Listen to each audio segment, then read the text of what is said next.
Hi Instagram, Twitter, Facebook and YouTube and the digital universe. I'm Tabby Wells and I'm the creator of Small Gods, which is a dystopian television show that I've been working on for the past few months. What started off with just writing a pilot episode script has evolved into something much bigger than I ever thought it could be. We've had multiple rehearsed readings over Zoom, we've had original concept art and music created, and we're now at the stage where the project is going to be pitched to different production companies and studios. So what is Small Gods, you might ask? Well, Small Gods is set in the post-apocalyptic city of Nightwing, 35 years after a chemical war. In this city, there are multiple different guilds that are warring for absolute power, from a guild of ancient assassins to a very corrupt law enforcement, all under the rule of tyrannical government. But little do they know that there is a very ominous and perhaps extraterrestrial force lurking underneath that threatens life as they know it. As the project is in the pitching stage, we wanted to thank all of our followers and supporters by introducing a new piece of content that personally I think you guys will find really exciting. Recently, I've been having interviews with the cast of the final rehearsed read, asking them questions about the world so that you can get a better insight into what Small Gods is really about and why we all love it so much. There are multiple interviews for you to sit through, so you can sit whilst having a cup of tea on a rainy day or maybe on your way to work, or just as something in the background. But I'm hoping that they keep you hooked and give you a reason to keep supporting this project, which we're so unbelievably grateful for. So sit down, get comfortable, and most of all, enjoy.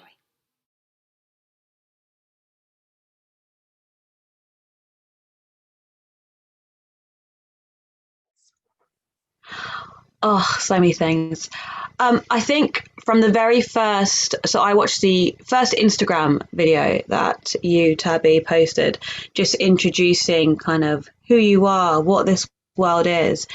And it was something different that I hadn't heard before, which really drew me in. I was like, oh, this is exciting. It's creative, it's intricate, it's got depth, but it's also got loads of action and comedy. It has loads of like blends of all these things that I love in TV that I watch anyway, and I'd love to be a part of. So I'm like, let's have a little investigation more into this gorgeous world.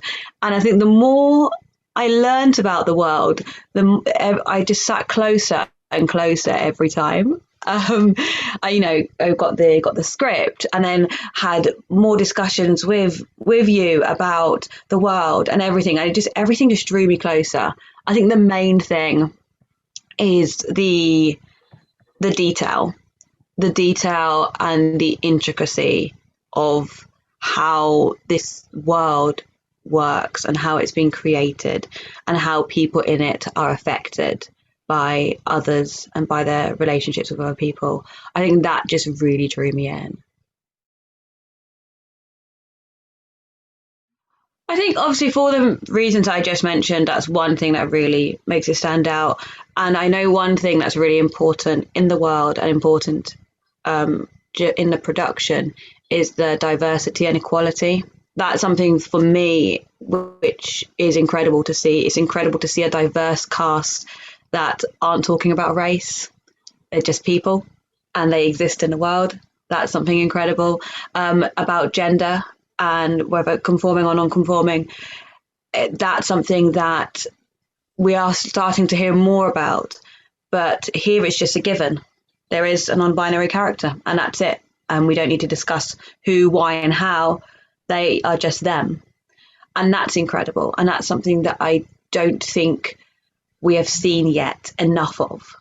You'll have a bit peppered every now and then, but you haven't really had it in the spotlight. I just hope that is our future as well. Like, obviously it's important to tell these stories, but it's also important to represent even when we're not telling their stories. And I really hope this can set like a good mark for stuff in the future of like, oh, you don't have to always tell a story. You can just tell stories about humans and not about gender and race.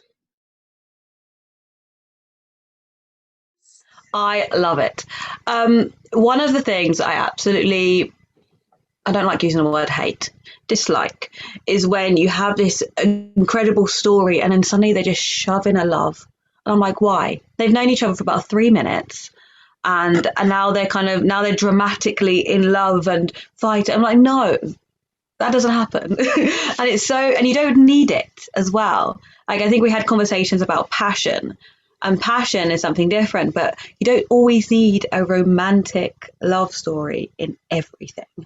And I didn't even, so I think this got highlighted in the one of the table reads that there's no romantic love. I didn't even realize. I was so engrossed in the story, I did not even realize there was no romantic love in it until it got pointed out, and I was like, oh yeah. The reason I didn't realize is because I didn't need it. There's no need for it in everything. Yeah, no, I'm really happy about it. But you don't always have romance around you, and that's okay. It doesn't have to lead your life. And it's so nice to see stories that don't always have romance. I think there's such a pressure, and you see these stories everywhere about people having that kind of life, but not everyone does, and you don't need to. And it's nice to have a series where there's no emphasis on it.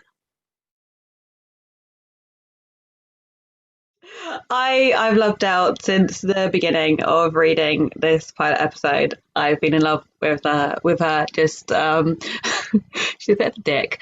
I don't know if it's like me as well how I've interpreted her, but I love how kind of casual she is. She's just like, oh, by the way, just pushing all your buttons, like just kind of everything's a little bit of a game.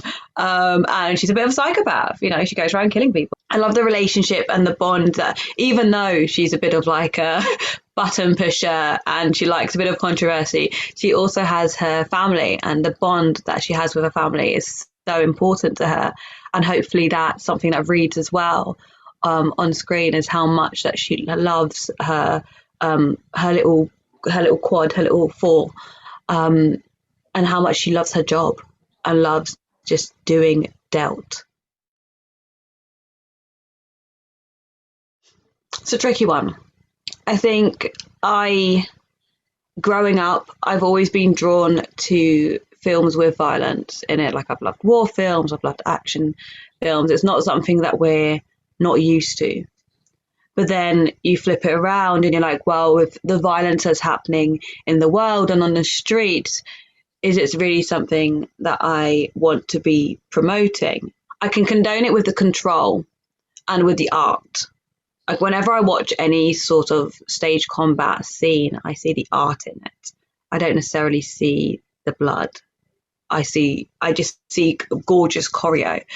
And when I watch stuff like that as well, I kind of see I see it as an art form in film.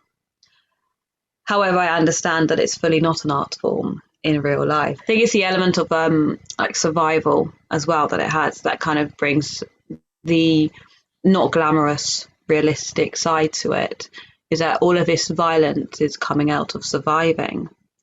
And it's something that is relatively natural in the animal world, is to survive. It's a fine line of showing kind of it as glamorizing it and just shining a light on it, I guess. Because it's cool, it's grabbing, and it's important. I think a lot of times dramas get titled as important and kind of groundbreaking, but it's so nice to see a more action drama led series that is also important. And it's like, every time I read anything, I'm so involved in it and so swept into this world. It's a world, it's not a series or an episode, it's a world, and a really cool world that I think everyone should be a part of and into.